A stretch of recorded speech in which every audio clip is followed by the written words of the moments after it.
This is Gene Adam, former lead singer of Iced Earth.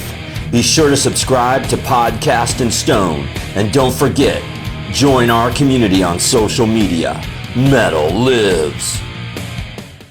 Hey guys, this is Luke Appleton, bassist of Iced Earth, and you are watching Podcast in Stone. Ladies and gentlemen of the Iced Earth community, welcome to Podcast in Stone, the only podcast 100% dedicated to Iced motherfucking Earth. Today I am joined with the incomparable Chuck Hoskins, and we are talking about Iced Earth's 8 records, Framing Armageddon, something we give part 1. But first, we've got thank yous. First, Jason. We've got thank yous to give out, Chuck, don't we? Yes. Luke Appleton, thank you so much for coming on the podcast. That was a blast, man. We had a good time. That was a great interview. Great time. And don't forget to go to lukeappleton.net to order his acoustic 4-song EP. I've got my copy. How does it feel to be alive? I got my copy. It should start shipping in a couple of weeks. So go to lukeappleton.net to order yours now. Speaking of new releases, what have you gotten recently, Jason? Exactly what you have in your hands, sir. But you've got your cover reversed. Mine isn't. But yeah, yes. John Greeley's new venture, Seventh Servant, 2-track EP, limited to 100 copies. Yes. You will receive it signed and numbered, or obviously hand signed and hand numbered. Yes. Double signed, pretty much.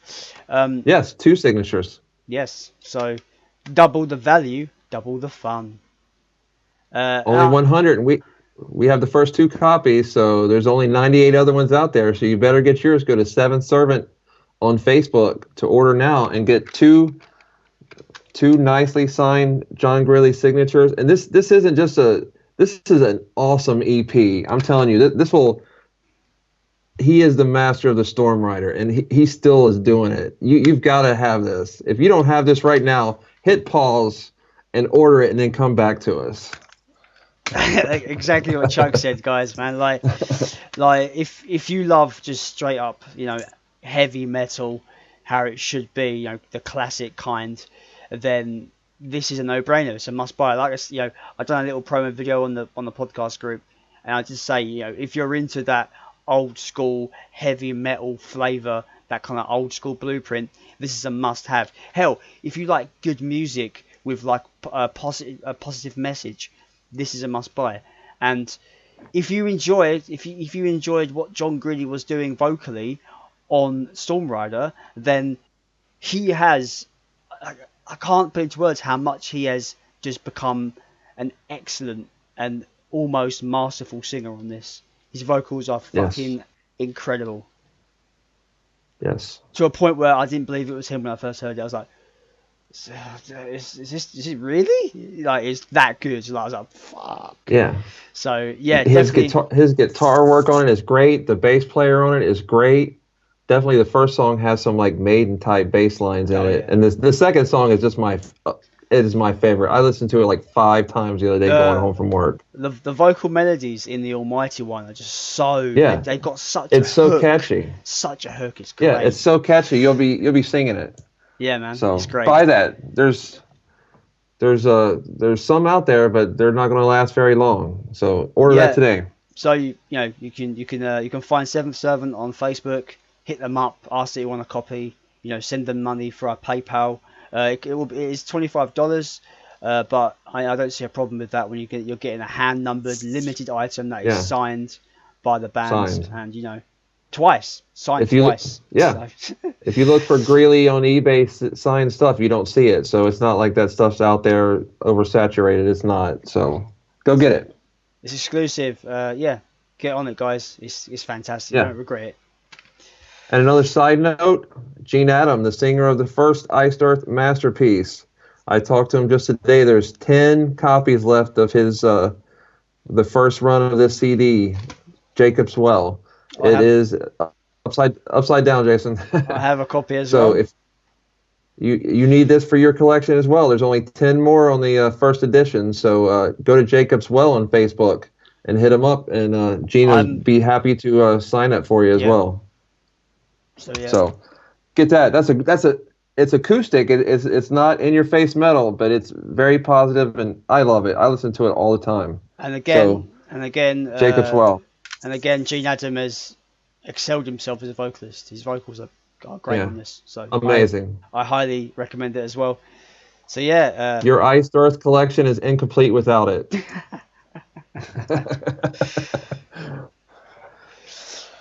So what is today's proceedings, sir? Today we are framing Armageddon. Has Armageddon been framed, sir? We got 2 chapters to find out. We'll know by the end of the Crucible to see if it's been framed yet. So yeah, Framing Armageddon, the 8th record by Iced Earth. It chronicles the beginning of the initial birth of Set Abominate, the character created by John Schaefer, and basically beginning the Something Wicked saga, as it's called. So, shall we jump into personnel, Chuck? Personnel sounds great. This is the second and final album to feature Tim The Ripper Owens on lead vocals. We have of course John Schaefer, who played lead rhythm, acoustic, bass guitars and backing vocals for this record, and Brent Smedley on drums and backing vocals. Contrary to popular belief, this was not Troy Seeley is not an official member on this record. He is down as an additional personnel. He plays the guitar solos for tracks 5, 6, 10, 12, 14 and 17. Don't ask me what they are offhand because I couldn't tell you. We have Dennis Hayes on bass guitars for track 7. He also plays fretless bass guitar on track 12. You've got Jim Morris on lead guitars for track 16 and does some backing vocals. Tim Mills does clean guitars on track 7. Howard Helm does keyboards, Hammond organ and backing vocals. Steve Rogalski does cello. Todd Plant does backing vocals. Bettina Ripke backing vocals. Debbie Harrell backing vocals. Kathy Helm backing vocals. Jason Blackerby, backing vocals. So yeah, like I said, contrary to popular belief, the band was officially a 3-piece at this point in their career, which I didn't realise until I actually double checked the personnel. So that's something completely new to me. Right, let's just go to overall thoughts, Chuck. I'll let you kick off. Framing Armageddon. Just Framing Armageddon, the second chapter of the Tim Owens story in Iced Earth.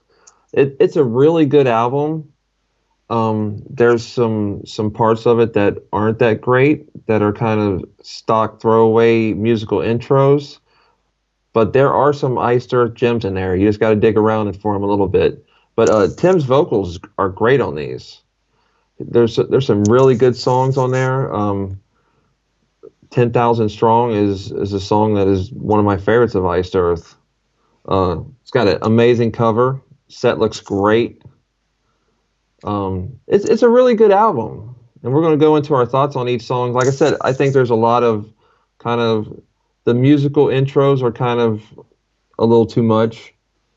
But John even admitted in his interview with us that, there's a lot going on that, he wouldn't have normally let slide. So that's what's your thoughts on this album overall, Jason? Like for me, it's a case of when you haven't listened to an album for a while, or you've got this set, you've had these set opinions for a while, and you go back as an older person, obviously maybe a bit wiser. I don't know about myself, but I actually quite liked my listen more than I expected to. The album definitely has some great moments. I feel those moments are there. They are buried by what I would consider to be some lack in songwriting. There's some songs that the writing, they're either a bit too long or bits repeat for maybe too much. But repetitive. Those great moments are emphasized tenfold by the incredible vocal performance by Tim Owens. he is the highlight for this record. He is the reason why you should give Absolutely. this record a listen, because if you thought he sounded great on Glorious, he sounds incredible on this record. Like you said, 10,000 Strong is probably the definitive banger on this record. Right. It probably, for me, it has one of the best choruses in the band's catalogue. It's just such a singable chorus, and it's such an earworm. Like, it'll get in your ear, and you just want to just sing it forever. Right.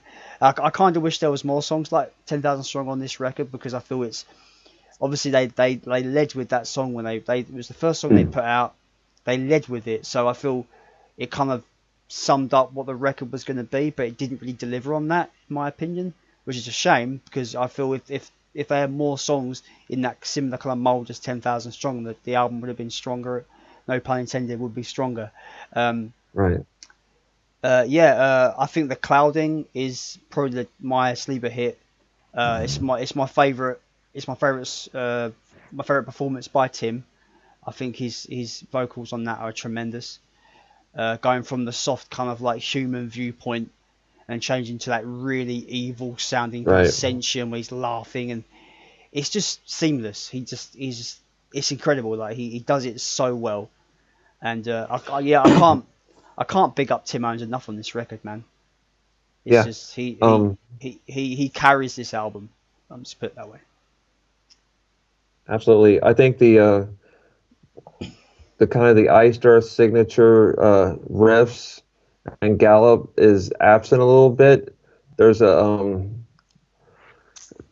too much background vocals, if that makes sense. On a lot of the songs, Tim is like kind of overshadowed. And I was actually reading on Amazon. I like to read other people's thoughts and reviews, and some people was comparing this album to Blind Guardian, like sounding. I don't know a lot about Blind Guardian, so if you give us your thoughts on the comments below, does it kind of remind you of? I wonder if John kind of had a Blind Guardian influence for this one. Well, for what I know, I don't know too much about Blind Guardians, but I've heard their music, and they're very kind of bombastic in terms of they have a lot of layers to their music, and I can see where people make the comparison, because this album has a lot of layers. There's a lot, like you said, there's a lot going on, and there's a lot of layers there, and I think maybe, I think somebody in that group was mentioning that they feel that the album was trying to be Blind Guardian's such and such album, which is like apparently a big ambitious album, but I can't remember what the album's called because I'm terrible. But I can kind of, from what I know from Blind Guardian, I can kind of see that comparison being fair. It's just this album's overloaded to the point of maybe outstanding its welcome a little bit, I think. Okay. I think that it had potential. Like you said, you were right on about Tim's vocals being great. Had the writing been a little bit better, this could have upped Glorious Burden as far as, on the Tim scale. To put it bluntly, it's not as good as anything. Everything that came before it is better, in my opinion. I don't think it stands out above what came before it, unfortunately. Obviously, it has its, like I said, it has its moments. There are some greatness in there. It's Iced Earth, so there's going to be some good stuff in there, regardless of your opinion. I would like to think that majority of fans believe every album has some good stuff, even if you may not like exactly the album in full. Tim Owens, this podcast is just going to be about Tim Owens, because, like I said, he carries this fucking album, man. Like he sure does a majorly incredible job, and I think it could be probably his greatest performance that I've heard him do, possibly. Yeah, this is also one of those albums that I actually like to listen to on vinyl. I kind of make it an event. This one sounds very good on vinyl. How do you feel about that one, Jason? Yeah, pretty much the same thing. It sounds great. It sounds fantastic. Really, in terms of its concept and the way, like I said, a lot of stuff's going on. I think it really caters to that kind of vinyl sound as well. because you have that higher dynamic range, which means you pick out a lot more detail in what's going on, and you can actually go, okay, I can see where this is all going, blah blah blah. So yeah, I think vinyl, it sounds incredible. It's the way to listen to it for sure. Yeah, that's all I really got to say. Yeah, it's definitely the way to listen to it, man. It sounds awesome on vinyl. It's the way I listen to it is today. So you mentioned the Tim Ripper Owens stuff, but we can't go without speaking of Matt Barlow, because we have some Matt Barlow tracks that were redone in the Crucible era. That what are your thoughts on the 3 songs that were redone? I think I prefer Tim's versions on almost all of them. Okay. Maybe it's because I heard them first. I don't know. Maybe that's a factor. But there's one song in particular that I feel that a duet would be amazing, which is the Clouding. Matt Barlow doing the softer human half, and Tim doing the like evil kind of sentient half. It'd just be amazing. It'd be, someone. Well, there is a version of that on YouTube. We spoke to Matt in our interview, and he said that he liked it a lot too. I thought that was real neat. Now, see, I'm going to disagree. I think that all of these tracks done were actually a little bit better with Matt on them. Well, like we keep saying, like we keep saying, he's not exactly going to make them worse, is he? Right. It's Matt fucking Barlow. Right. So, but the Clouding, I would love to have the technology to burn me a copy of that double version of them too, because that's probably the one I would listen to the most. That way you don't have to choose. So yeah. But those are on Box of the Wicked, and we'll get to those in our collection part of the episode here in a little bit. Yeah. What did you want? You ready to? You want to go track by track? Let's go. Let's do it, man. I'll let you kick off. Overture. It's about 2 minutes and 24 seconds. I think it's a decent intro. I think it's about a minute and a half too long. I think just a 1 minute kind of intro tops with that. I think the build-up's too long. I think it's not bad, but I just think it draws out too much. And I think that the average fan probably skips it. Yeah, I believe so as well. I think it's a great crescendo. Like, it builds up to the main first track, if you can count it that. The main track, I think it's got a really, really wonderful, tragic sounding main piano piece in there. That sounds like it's very got a lot of melancholy in there. It's very quite sad, right. And it's just building to something huge, which we would move on to Something Wicked Part 1. Something Wicked Part 1. The first time we get to hear Tim's vocals. I thought the chorus was good and the rest were good, but to me the song doesn't have a whole lot of special in it. I'm gonna rebuttal that. Okay. I couldn't think of a better song to open the album with, to be honest. I think the whole dynamic between the drums and the guitars, like the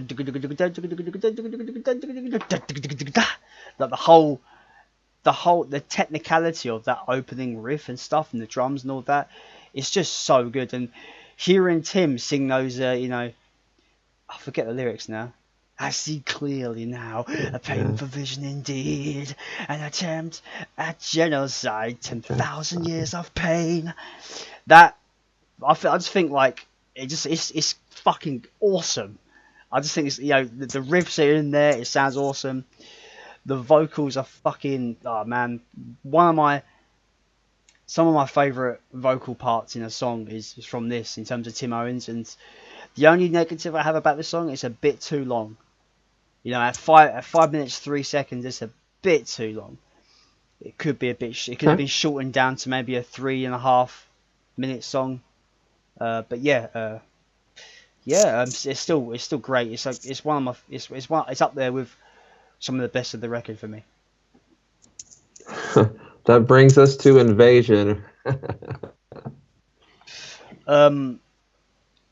It sets up Sentia Massacre, really, doesn't it? Yeah. There's not really much else we can say. It's just got a load of townsfolk mingling and then screaming To and me, then. To me, it sounds like there's a snake charmer that gets blown up by stormtroopers. That's the visual that I have. By the way, I said it sets up Sentia Massacre. I meant to say it sets up Motivations of Man. I do apologise. Yeah. Do apologise there. So yeah. 3 is one of those.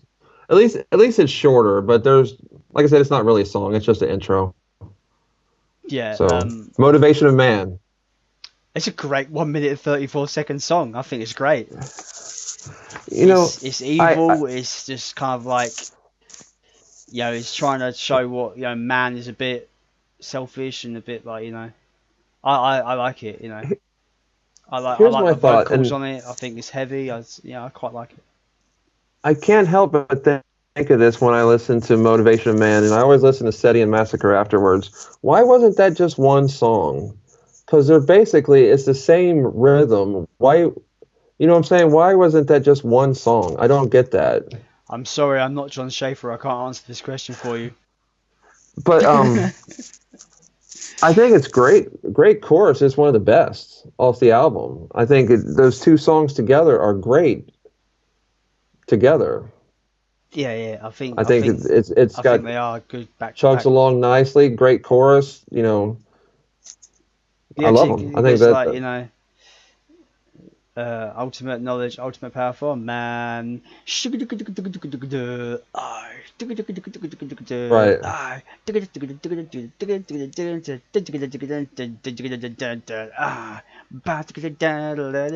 And they sounded great on Ancient Kurion too. So there's some songs on there that definitely lend themselves to great live versions.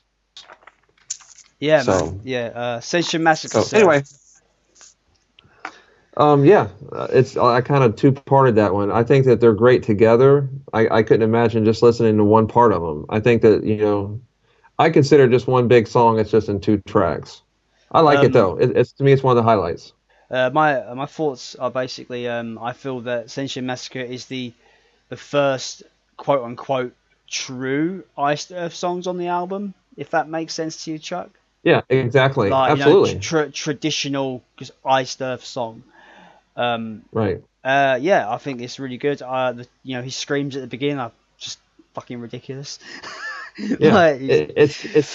It's catchy too. It's standout catchy. That's what I liked about those 2 songs. And it has a great chorus. I love the chorus of that one. Right. And absolutely. So that brings us to A Charge to Keep. I'm going to go on record to say this is my favorite vocals by Tim Ripper Owens in Iced Earth.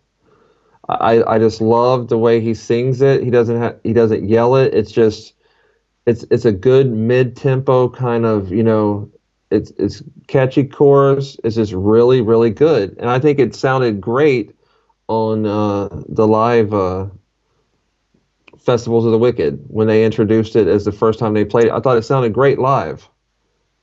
So that to me is like one of the standouts for Ripper vocally. I think it's just a really good Iced Earth song as well.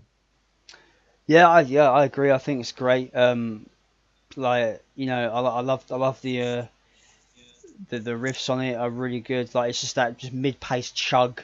It's just keeping it. They keep it simple, and that's what I like about it. And Tim's vocals, the melodies he does with it. They accentuate the song rather than it's being about the guitars. It's about the vocal and what he's singing about, and it's just I think it's highly singable. They should add it to the set list because I think it'd go down great live. I think it'd be a banger live.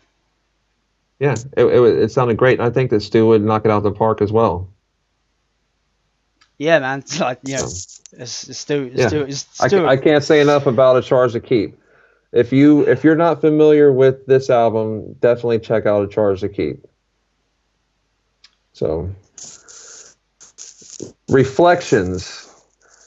I think this has nice vocals as well. I think this is better than the kind of this, I call them skits. So his vocals are really good, and it's a perfect intro to the next song. What are your thoughts on Reflections? I think this is the first kind of easily skippable track for me. I can see myself just skipping this. To me personally, I think Tim sounds great on it. Like I think Tim. Yeah, his vocals are great on it. Like we said at the beginning, like Tim Owens, he sounds great across the whole album. That's why I said he carries the record, because even though the song's okay, it's an okay kind of acousticy, kind of softer kind of song. Right. But I can see myself skipping it, even though Tim sounds good. But I still can see there's no hook there. There's no hook there for me. I can just skip it quite easily, unfortunately. Okay. Very similar. 10,000 strong, Jason. What is there to say that hasn't been said about this song? Right. We've kind of already mentioned that one. Yeah. The first song they put out as a single, for me, really was like, changed. Back in the day, I wasn't on board with the Tim Owens thing, and that song, when I heard it, I was like, okay, Tim Owens, this guy means he's the deal now. Fuck. I'd already settled in with Ripper. I was very happy with Glorious. So when I heard 10,000, which was the first thing I heard off it, I was like, yes. I was very pleased. No doubt that we have to mention the riffs are there as well. Like the music is great. But Owens is he's on another level on this song in particular. Yeah. For a guy that's attempted to sing it, as you know, I know how hard it is to try to sing this song, and the guy is on another level with this song in particular. He's fucking just from that scream at the beginning to one of the greatest Iced Earth choruses ever written. Like, you know what I mean? It's just absolutely. It's just classic Iced Earth for me. This track. Absolutely. Side note: horrible video. It's just awful. The video's garbage. Like, oh my days. It's just awful. Like, what were they thinking with that one? The song was good enough to carry it, I guess, but the video was just awful. Just awful. The worst. Hell, like the video for The Reckoning was a better video than the fucking 10,000 Strong. Oh, the Reckoning was awesome. It's like they wanted to be in a PS2 game, They wanted to be in a video game. It just looked terrible. Like, yeah. I don't get it. I don't know. I don't get it. But yeah. Next up is Execution. Standard, really, isn't it? It's a bit standard. It's kind of pointless. It doesn't add anything to the album. Although I think the last portion of that, where it goes into some really kind of screams and shit, and I think it leads really well into Order of the Rose. I think it's a nice segue into Order of the Rose. But what I don't get, there's been other concept records. You got Dark Saga and Storm Rider, and they didn't have to have, a guy sitting around playing a bongo for 90 seconds to lead up to Travel in Stygian. I think that's just my thought. It's not needed. The songs, A Question of Heaven didn't have to have some lady chanting and, lasers going for 45 seconds before it came on. It's just, I know he was trying some different stuff. It's just like standard. I said, just skits is what I call them. Not really a great, So anyway, Order of the Rose. Another highlight for me. I think I love it. I think it's great. I think it's fantastic. I think the riffs are awesome, and Tim is again just absolutely destroying it. He's doing a fantastic job. I love the melodies in it. I like the riff, like dun dun dun dun dun dun dun dun dun dun. Like it seems to be like a lot of these songs. for a musical standpoint, especially like the more traditional kind of Iced Earth kind of formula, they're kind of stripping back the music and letting the vocals kind of take center stage, which is really good for Tim, because Tim is able just to fucking do so well, man. And it's like we were saying about Charles to Keep, where I was saying the riffs are kind of stripped back and it's more kind of mid-paced, simple, kind of chuggy. This is the same kind of idea, and I think it just works wonders for the melodies that Tim is doing in the song. I think it's fantastic. I think it's a very good Iced Earth song. I think it's definitely not filler. I think Ripper sounds great. I wish the lyrics wouldn't have been so similar to some of the other songs earlier in the album, but I think it's great. It's one of the good meat songs that, and I'll admit I have a copy of this album in my car that I kind of trimmed out a lot of the lasers and stuff. And when you do that and you hit just the good songs, it flows nicely. I'd love to hear you just say to John Schaefer, like, can we have Framing Armageddon without the lasers, please? And I know there's been a lot of speak and talk about them redoing an album. I think this would be one that would be great. Make it 10 or 11 songs, and you cut the intros at just 90 seconds at the beginning and the end. That's just me. So for all the people that have thought that you guys love everything that Schaefer does, this is one where like I said, I skip them. I think it's a great album, but those little skits don't do much for me. Speaking of skits, Cataclysm, unnecessary filler. What? It's a stormy throwaway for me. Pun. That's all it is. That's all it is. It's just like a storm happening. It is. That's it. Like, yeah. What a waste. What a waste of time on the record. Like, Jesus Christ. Anyway, that goes into my favorite song on the album. My favorite song on the record. I love it. I think it's absolutely great. It probably has my favorite vocals by Owens. Like I said at the beginning, like, it's like, would you call it a ballad? Because it's a bit more than that.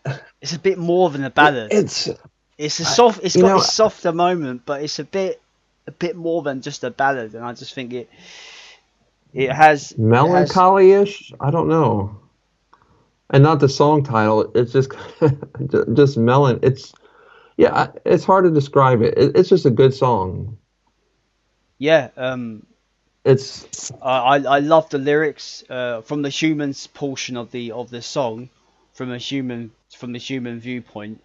I love the lyrics. I love the chorus is beautiful. I was saying that the Matt Barlow version is better. I prefer the clean stuff, but I'm not undermining what Tim done in that first half of the song. I still think he sounds amazing. And it's one of those songs where I just feel it's when people talk about this record, 10,000 Strong is probably the only song people really bring up, really, from what I've seen. Obviously, on that group, there's a lot more talk and there's a lot more discussion about it, which is really nice to see. But yeah, Clouding seems to be buried in history, and I feel that would be a great one to bring out live. It would be fantastic to bring out live. And I think Stu would nail it. I think it'd be a fantastic one.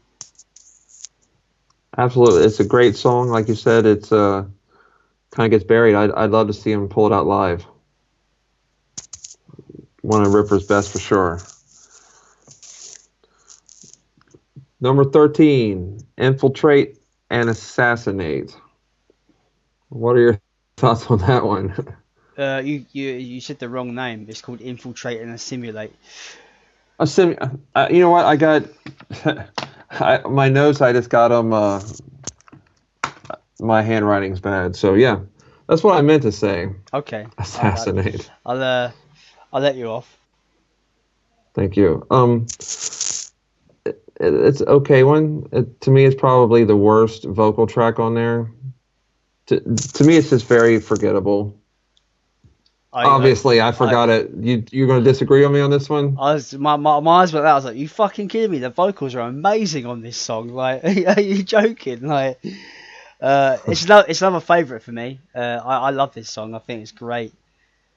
Okay. Yeah, Tim is fucking incredible on it. Like, it's great. It's so good. Like, when he was like, "Oh, the weakest smoke," I was like, "Are you actually joking?" Like, oh my god. No, it's oh my god.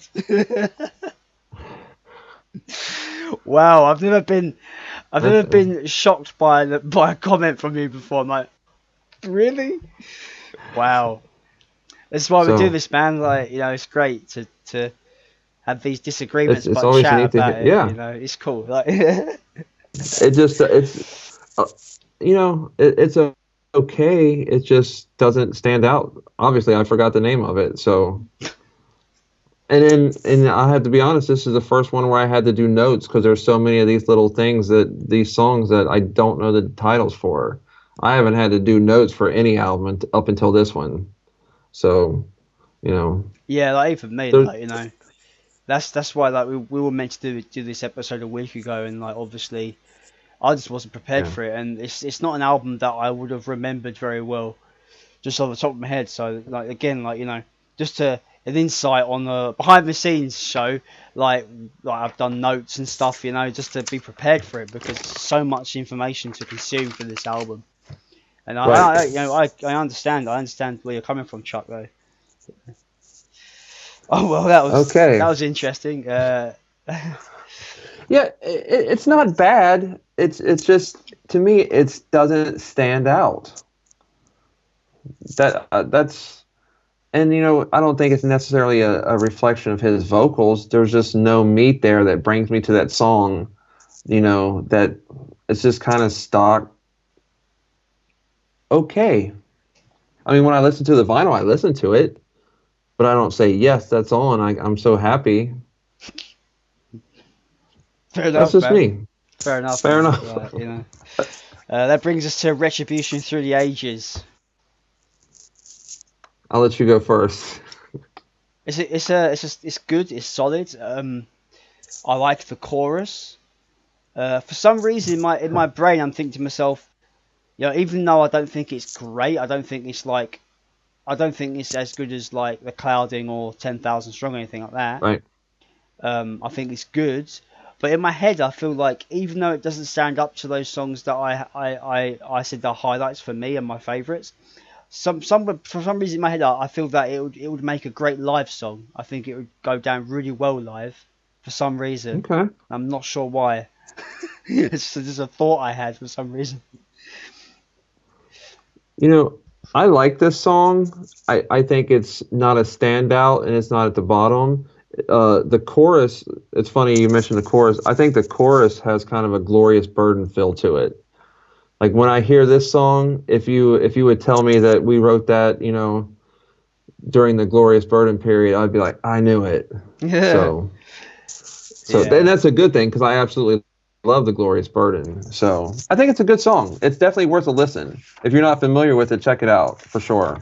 And again, like always, Tim Owens is awesome. His vocals are great on it as well. Absolutely. If there's anything you can take away from this episode, is that Tim Owens' vocals are great on this album. Right.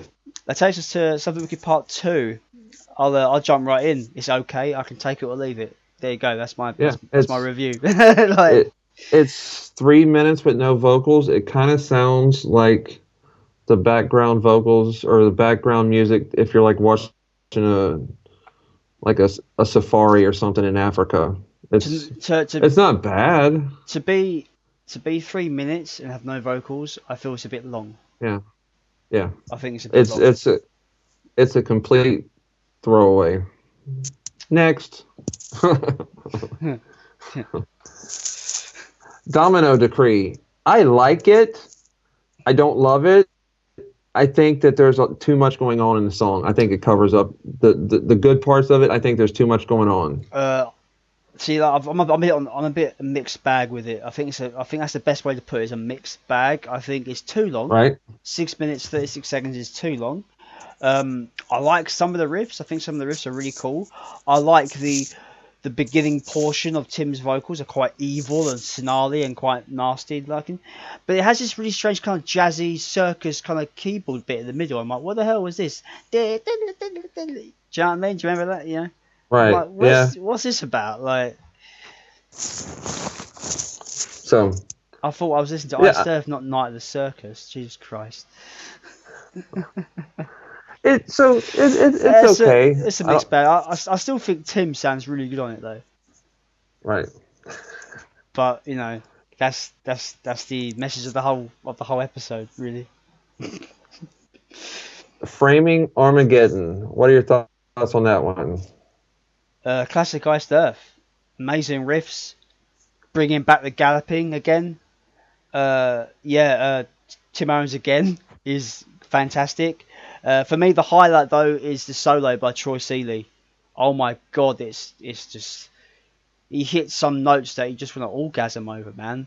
Like, oh my god, it's so good. Like, he hits all the right notes, man. It's just so, you can tell he's getting right into it and feeling every note. You know, it's fucking great. I love that. It's I haven't really spoke about lead stuff much. And I think this is the only lead part that is really memorable from this record for me, because it really, you can tell they're really getting into it. So yeah, I love it. I think it's great. I like this track a lot. To me, it reminds me the most of his 2 Judas Priest albums. Really? Like if you would, to me, I think if I hadn't heard this album and you said this is like a Japanese track off Demolition, I'd be like, okay. You know, to me, it sounds like Judas Priest. And that's not by any means bad. You know, I enjoy this song. So anyway, to me, it's got a Judas Priest feel to it. Oh, that's cool. And we've talked about this next song, Jason. I know we have differences in opinion on this. When Stars Collide. You want me to go first or you? I can just, mine's very short and sweet, so I can just go for it if you want. Go ahead. The vocal melody just does not, I don't like the vocal melody at all. And I think the song's dull. I think the riffs are dull. I just think it's just a bit underwhelming. Yeah, I just think it's so underwhelming. I'm just like, yeah, I don't like it at all. You know, that's quite a lot coming from me, because there's, you know, out the whole catalogue of Iced Earth, for me to not like a song is a big thing, and I only dislike like 2 songs out of their catalogue, so it isn't that bad. But yeah, this is one of them. It just doesn't do it at all for me. This is probably for, you know, I'm actually quite thankful it's probably the last proper song on the record, because it's probably Tim Owens' worst performance vocally on it as well. Just saying. Like, I just don't like the melodies, and the riffs are boring. I actually really enjoy this song. I think it's catchy. I think it's just, you know, it's kind of the opposite of what you thought about it. I really enjoy it. It's kind of, you know, I don't know. I just think it's catchy. I find myself, you know, singing the chorus. I wish like a day later. I wish I could be you then. I wish I could enjoy it like you can, but unfortunately, it just doesn't do it for me, man. Like, especially out of all the songs that came before that, to be the last last true song to close the record, I just think it's underwhelming because all hell. It's so underwhelming. Oh well, you know, each is their own, I suppose. It's funny. There's 2 songs in there we've been totally opposite on. Yeah. So. Track number 19 is The Awakening. It's just another throwaway. I quite like it as a closer. It kind of reminds me of the chanting parts in The Coming Curse and in that song In Sacred Flames that opens Crucible of Man. It's got that same kind of like chanty weirdness, kind of Egyptian-y stuff to it. And I would.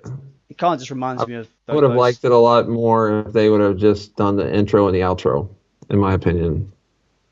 But we've voiced that many times. So track number 19. There's actually probably like 14 real songs, or is it?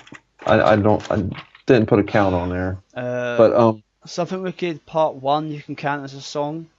Cinchen Massacre, A Charge to Keep, that's 3. 10,000 Strong, Order of the Rose, that's 5.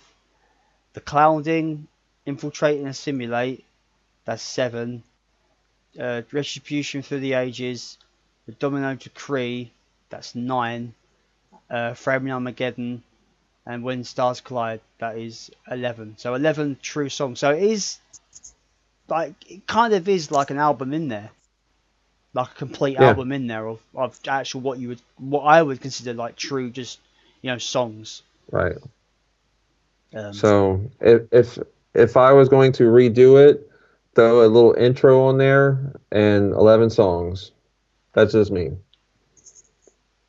But so with that, I don't want this to be, if you're not familiar with this album, I don't want this to be a deterrent from you to go listen to it. There's some really good stuff in here.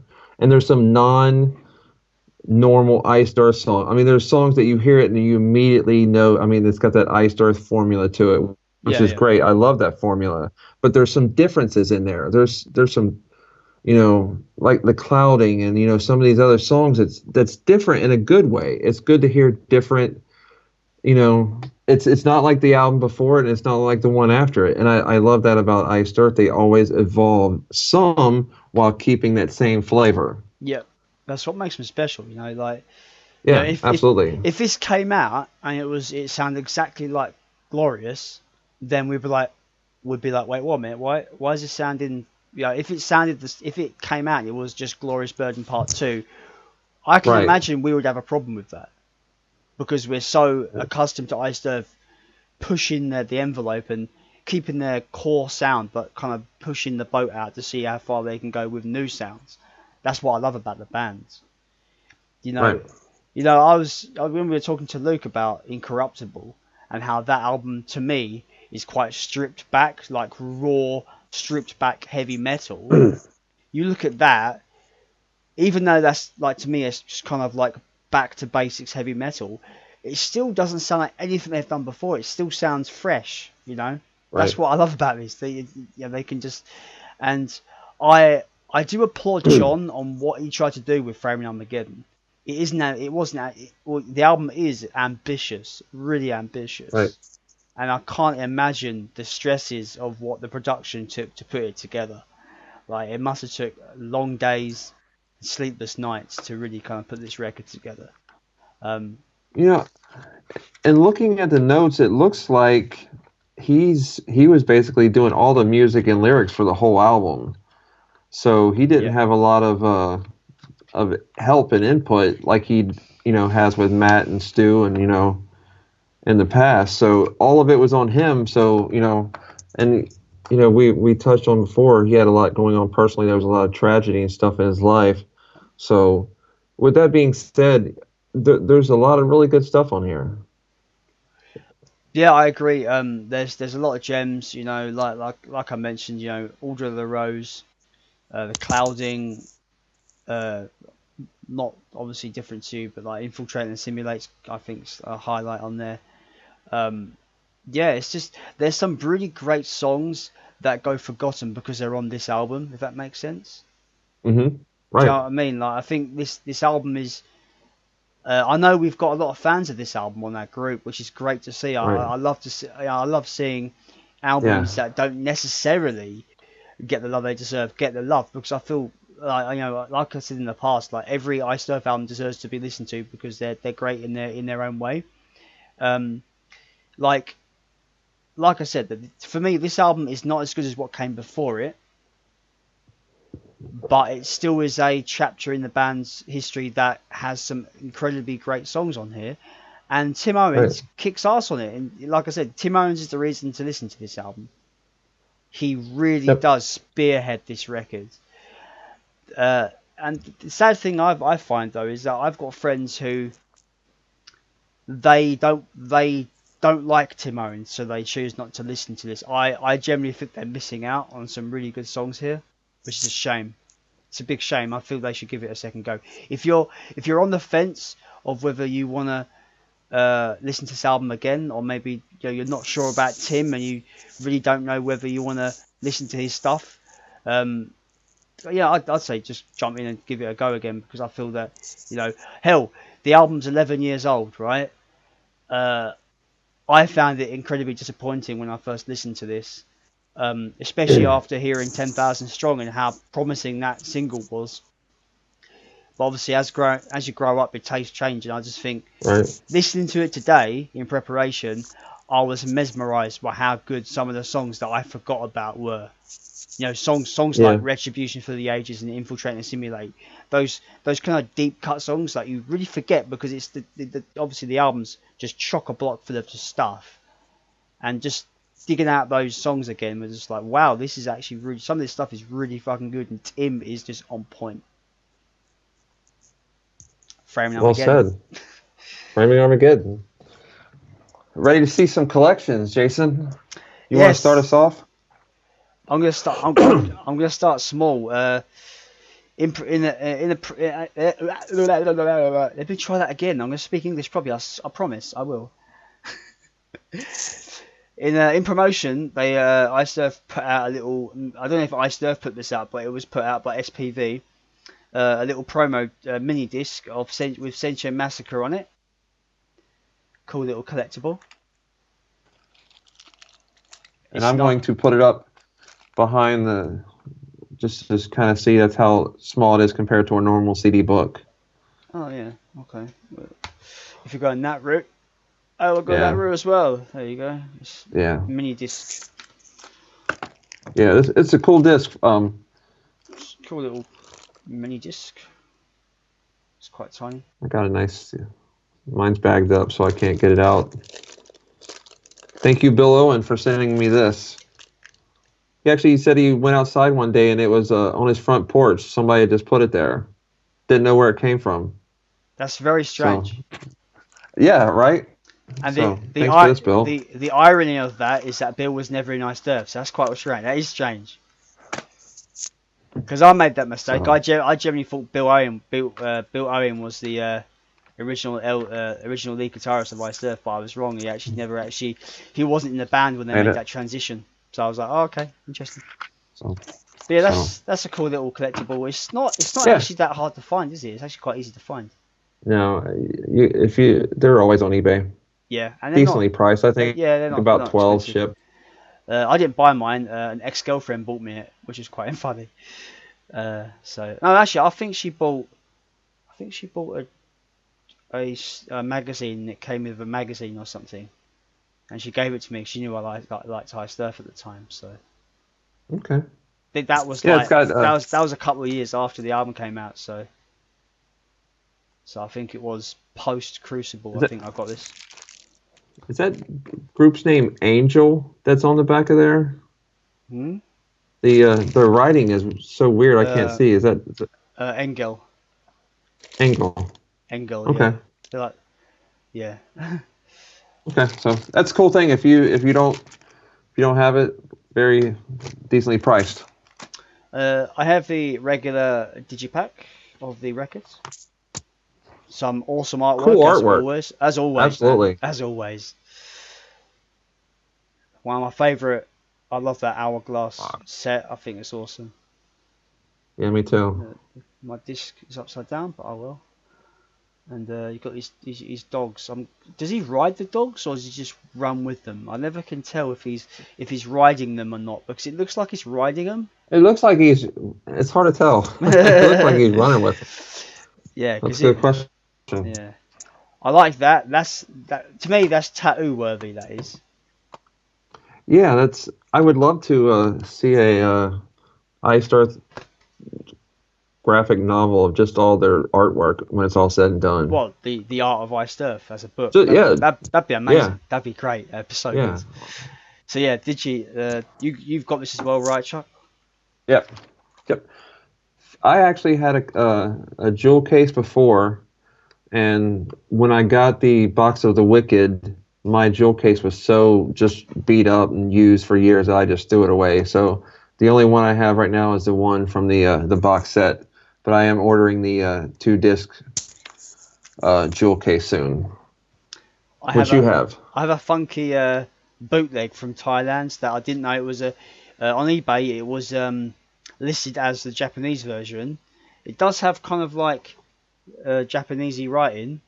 Can't really see it. My camera's not focusing, but I on That's an Discord interesting case. on Discord it doesn't exist, so I'm guessing that it's a bootleg. Someone, I forget who told me, but someone said it looks like a bootleg from Thailand.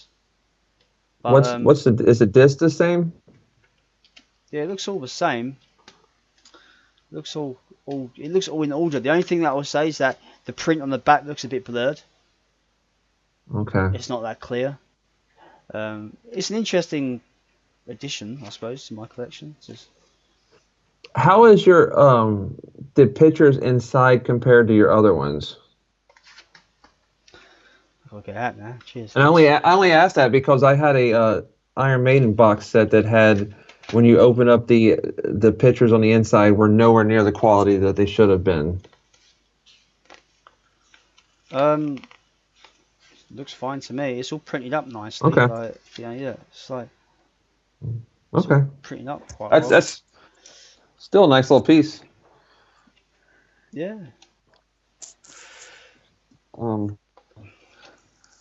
We mentioned these before. These are in the box of the Wicked. These are the singles that have the Barlow songs on them. A Charge to Keep, sung by Barlow. Yeah. Fun fact though as well. Fun fact. As we're opening, as I'm trying to get this out of my blade box. Fun fact of this bonus disc in the box of the Wicked. Try to hunt down the box of the Wicked because it's raising in price, so we want to get it quick. But it is the only way you can get the Charge to Keep re-recording with Matt physically, because it originally only came out as a digital exclusive on iTunes at one point. But okay, I was unaware of that. Yeah, it's the only way you can get it physically, the Charge to Keep. But yeah. Although this is a song from Crucible, it does have Setian Massacre and the Clouding on there, sang by the man Barlow. Great versions. I'm not a huge fan of this cover. I think I remember you saying you like it. It just doesn't do much for me. I quite like it because to me it kind of symbolises the Order of the Rose. Like that's their kind of like sigil and stuff. I quite like it. Fair enough. Overture of the Wicked. I love this artwork, and that's the nicest thing I can say about this. Well, 10,000 Strong's good, but it's just the rest of it's not that good. It is not that Tim sang badly on it. It's just the arrangement on it is awful. And the production. Just awful. And the production is not good. The production and arrangement is just bad. I have this interesting release. Once again, Scarecrow Records. They release under license from Central Media, but they release the albums in kind of special ways in Mexico. This is Framing Armageddon, but it comes in a 2-disc. If I can fucking open it. It comes in a 2-disc with the actual album, and then it comes with the Overture of the Wicked EP. Oh. Like in one set. In one box. Was that the one you got from US?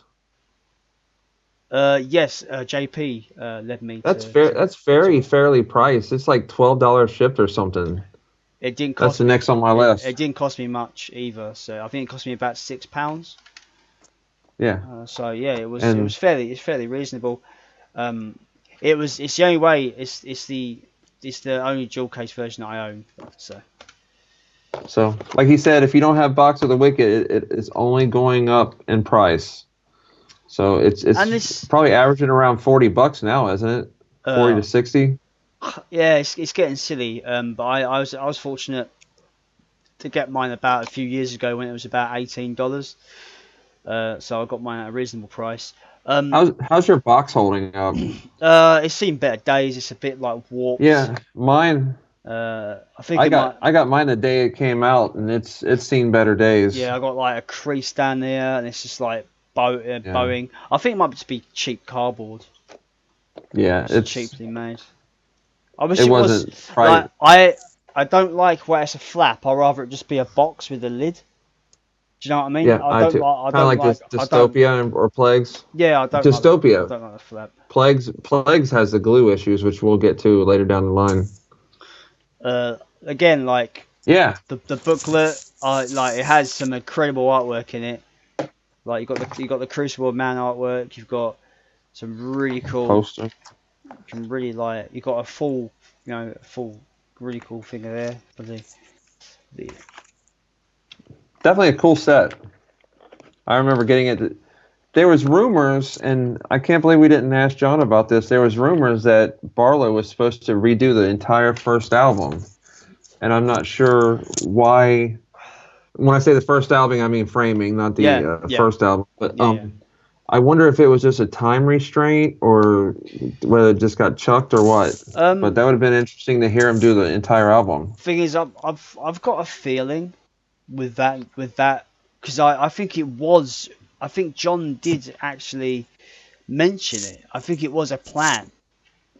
If I remember checking on their website and stuff like that, I think it was a confirmed plan. But I've just got a feeling that maybe Matt said that he wants out, like he wanted to retire from the band. He couldn't actually commit like John needed him to. And I think when they were originally planning to do that Framing re-recording, I think it was too late and Matt was leaving. So they did some of them though. Yeah, I thought the 3 tracks that they did sounded great. Yeah, like we said, Matt Barlow's not going to make them worse. Here's something I'm very proud of. Framing, that is autographed by Ripper Owens. Wow. And in 2 days, this will have the other 2 members' signatures on it, of Brent Smedley and John Schaefer. Nice. In gold as well. So this is going to the VIP with me in 2 days. Awesome. I have it as well, but mine's not signed. Sad face. But yeah, this is getting increasingly hard to get hold of as well. Yes, there was one on eBay used for $100 just the other day, but on Discogs there's still some new ones for under $50. Mine was new. I paid $45 for mine. So I love that gatefold though. Look at that artwork. I did too. Man, the artwork is so good. The sleeves are colorful and nice too, not just white. They've got the lyrics. I think there's only one standard black. There's no colored on these, right, Jason? No, yeah, it's just what you'll find with all the SPV, the 3 SPV Iced Earth records are all just one pressing black. Glorious, Framing, and Crucible, all that, all the same. Sorry. So very good vinyl. Like I said, go ahead. I was gonna say, now you bought that vinyl already signed, didn't you? Yeah, I was supposed to go see Ripper Owens is from Ohio, which is about 3 hours from where I live, and he did an acoustic show up there, and I wasn't able to make it, and my buddy Ryan got both this and Gloria signed there and some of his charred walls, and months and months of badgering, he finally sold it to me. So I know this is authentic. So thanks, Ryan, for this. So yeah, he does acoustic shows like twice a year in Ohio, but like he's got one Saturday, the night after the Iced Earth show, and I'm not going to make that trip for that one. So that is that's my Framing collection. So yeah. Sounds great on vinyl, like we said. So I think it's the way to listen to it. If you could hunt the vinyl down, I'd recommend grabbing it. I'm a bit biased though, because I have them all. And before we start our viewer stories, I'm one of the 1,000. Just got it this week, so Enter the Realm. Congratulations, has entered the collections. No pun intended. Enter the Realm has entered the collections. Congratulations. I'm very happy for you, man. That's great. Let's hear some of our group thoughts. I'm going to be reading them this week, Jason. I'm going to give you the week off. Adam Ortiz, our buddy, was the first one to chime in on this one. He goes, "This was the first full album I ever bought. Me and a friend got it the day it came out. I don't remember how, but I used to have postcards with Framing Armageddon on them. I think you could join SPV's street team at the time. I remember my friend being so anxious to hear it. He found a way to download it, except every couple of seconds you would hear John say, 'This is by Platinum Dragon for a demo purposes,' or something like that." So he got a bootleg version of it. They were still listening to it. That's great. My favorite song was always Framing Armageddon and 10,000 Strong. I really like it. Something Wicked Part 2, the little instrumental song. So there you go. He really enjoys that song. Interesting. But I was never really into the album cover. Here's, I love it, Adam. So, and he put a little picture of him and his buddy there from many years ago. He looks so young in that picture. He does. It was like 10 with years their ago, Iron so Maiden, it would be. With their Iron Maiden posters in the background. That's great. John Baylor, amazing CD, epic. I didn't like Ripper Owens at first. Now he is amazing with Iced Earth, and wish he did one more CD with Iced Earth, maybe a Days of Purgatory like CD. That would have been interesting to hear. That would have been cool. So I wonder what material they would have chosen for that. Would they have gone old school, or would they have gone more kind of middle of the road, kind of horror show stuff? You don't know with where they would have gone with that. Right. They seemed, and this is just in my opinion, in the live interpretations that we got, I thought he sounded really good on the Dark Saga stuff. Just my opinion. I've already shared my thoughts know. on that already. So, you know, I feel that, like, you know, in a studio, in a controlled studio environment, Tim sounds incredible.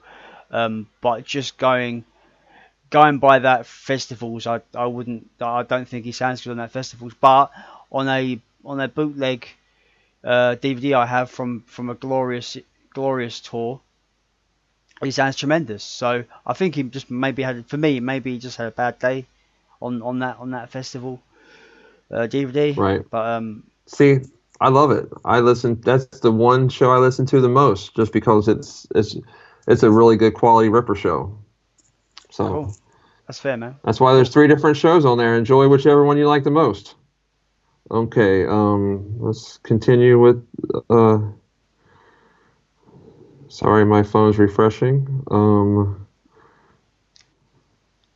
It was Christopher Ellefson. It was the first Iced Earth CD I had to wait for since I became a fan in 2005. I remember the wait was pretty painful because 2006 was one of the most inactive years ever. I used to refresh the Iced Earth page daily and no news, and when it finally came out, I was so hyped. But I will say that it's weaker than Glorious Burden. I think the Something Wicked concept worked perfectly for 3 songs, but stretched out over 2 albums, it just became a bit tiring. But there are some good songs on there. One of the best as far as the clouding. The first mellow part is a bit of Pink Floyd, David Gilmour vibe. I kind of agree with that. Love it. I could do without all the small interludes in between. I think the riff on Execution was wasted and should have been used on a proper song. So, a lot of ringing out of things we just said. Very good. I just want to chime in quickly. I think it's quite funny. He was saying about he was refreshing the Iced Earth website, because I used to do that, but I used to do that not for news but for tours, because I hadn't seen him live in 2005 or whatever it was. Like he wasn't joking. It was like, I remember they had a promo on their website that said on tour. Coming to Europe 2004, and that promo was on their website for fucking years. They hadn't updated the website in so long. I'm just like, when they're gonna fucking refresh it? So I get where he's coming from. That's quite funny. And I remember when you asked me to create our page, that's why I wanted to go with a group page instead of just a page, because Iced Earth is better now at updating their Facebook. We are getting a lot more frequent updates than we used to. But I wanted to see daily stuff, and we have that now. So he doesn't have to hit hit the button to refresh now.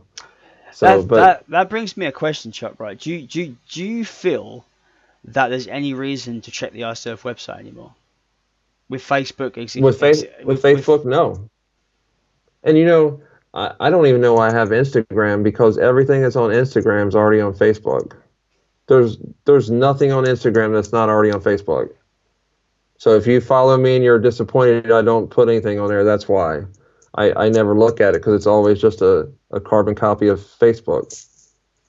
But yeah, I never go to their official page because their Facebook is updated a lot more frequently. The only time I ever went to the iSurf website recently is to see if we've been added to their fan sites, because John was saying that he would do that for us, but maybe not yet. Maybe they're busy. Okay. All right. My boy JP, our buddy, Framing Armageddon is one of those albums that does not get enough love. In my opinion, it is not the Iced Earth's strongest effort, but it is by no means weak. Tim is on form, the story is great, and the production quality is on point. And there are some terrific songs on there, many of which are vastly underrated. These include Motivation of Men, Seti and Massacre, A Charge to Keep, Reflections, Framing, Retribution Through the Ages, and my personal favorites are 10,000 Strong and The Clouding. Stu also does the album and Tim justice during live shows, especially on 10,000 Strong and Motivation of Man. We discussed that, which is impressive and a testament to his hybrid vocal style. I would personally like to hear his rendition of The Clouding, either in the studio or live. Fuck yeah. Douglas Rosender. I think the strongest part of Framing Armageddon was Tim Owens. He did an amazing job. That's what I've been saying all along. Through the energy on this album is fairly weak. Tight playing, but I don't feel excitement really. I am not a huge fan of John playing bass on the records, as it just follows the guitar. And my phone just updated, so. But basically, he was saying it just follows the guitar too close. So, and we are pushing almost 90 minutes on this one. So, to wrap it up, the U.S. tour starts tomorrow. It'll already be going by the time this is aired. So I'll be at the second show. If you want to know about it, want to know the set list or whatever, personal message me, because I won't give any spoilers on the page. So that's admirable, my friends. That is very cool. So message me if you want to know about it. So that's the highlights of the viewer stuff. Go ahead. I was gonna say, I'm sure you'll tell me about it because yeah. Absolutely. So but yeah, I thought this was a good album, and I love to see the different people have the different stories and thoughts about it. Adam Ortiz loved a song that we thought was filler. I think that's great. There's somebody that's got a YouTube video that's got worst to best, and they've got Framing as number one. I think that's great. We always say there are no wrong answers. Such as opinions, man. Such as opinions, Right. From what I can gather, a lot of people got into the band around this time when this album was about to drop, and it just seems to be, especially for people that say, it's not their weakest album, but it's not their strongest either. It's kind of in the middle. I would agree sort of with that. I do feel like majority of the albums, like I said, that came before it are better, that are higher up in my ranking system. But I feel that there's, if you're going to skip this album solely on the fact that you've heard that, oh yeah, it's not as good as the other stuff, then you're missing out on some amazing material. Absolutely. Yeah. Like we said, like 10,000 Strong is the big number on this album, and you've got songs like The Clouding, which is like the sleeper hit for me, and like we're just covering our ground now, but it's a great album. It's after like an extensive listen to it in my own adult adult mind really absorbing it now. It's great how much more you can absorb stuff and really think about it and really realize how great the band is for just writing just insanely good music. Right. It's definitely grown on me in the last couple of years. Yeah. So I urge people, if they're casual fans or don't have it, definitely give it a chance. Give it a few spins. I think you'll find some really good stuff that you enjoy on it. Yeah, So. I'm just gonna hammer it home. Like, Tim Owens is just on another level on this record. Absolutely. I think he tops Glorious. I actually will stand by that. I think he tops his performance on Glorious with this record. So yeah.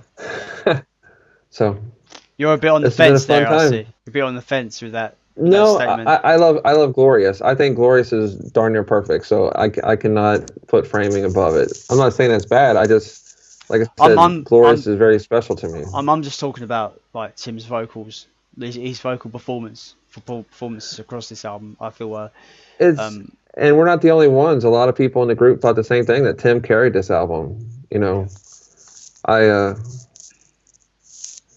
Only 2 albums, but we've got some more Matt and Stu coming up. So. Yep. Next episode will be Matt's return with Crucible of Man. That's going to be a big episode because there's going to be a lot to be said there. I think lots of notes to be written and I got to spin that a couple of times, I think, to really get my thoughts together. But yeah, Crucible of Man is coming next. Thank you everyone for watching the podcast. Yes, this has been a fun episode. I know we didn't really keep to our regular schedule of episode interview, but sometimes things get in the way and we only can do what we can do. Yeah. But again, when Luke says he's available and he's getting ready to go on tour, you don't tell Luke no. Yeah. Thanks Luke again for coming on the show. That was amazing. Everybody, just want to say, a quick words quickly. The podcast group has grown ridiculously over the last week. Like, I can't fathom where everybody's coming from. But we appreciate the love. We appreciate the support. We appreciate people chatting and talking about the bands and talking about just all sorts of stuff. It's so nice to see discussions, daily discussions all the time. It's wonderful. And it's my favorite place on the internet for sure. Yeah, but you're biased though. You're biased though. That's biased. Can't say it. It's not fair. Member and former member participation, it grows all the time. It's fantastic. John Greeley has been participating quite a lot. Do John Greeley a favour and order his CD. It's fantastic. Yeah. Seventh Servant, hit him up. It's great. So, see you guys soon. Like us on Facebook and or go to our group on Facebook and subscribe. Yeah, exactly. All the new people in the Facebook group, there's like 600 of you. Subscribe to the YouTube channel. Subscribe to the channel if you haven't, because we've got more coming. It has been the Iced Earth Renaissance, in my opinion. Like, it's a great time to be an Iced Earth fan. And this is a podcast, by fans, for fans. So be sure to subscribe if you like what you see and you like what you hear. We've got more interviews coming down the line, more retrospect episodes coming along, other odd and ends, bits and bobs coming. Our new mini series, Promo Cast in Stone, will sure come back as well as we promote the other projects of former and current members of Iced Earth. But anyway, I have been Jason. I've been Chuck. He's been Chuck. We have been Podcast in Stone, and we will see you next time. Stay metal, because metal lives, my friends. See you later.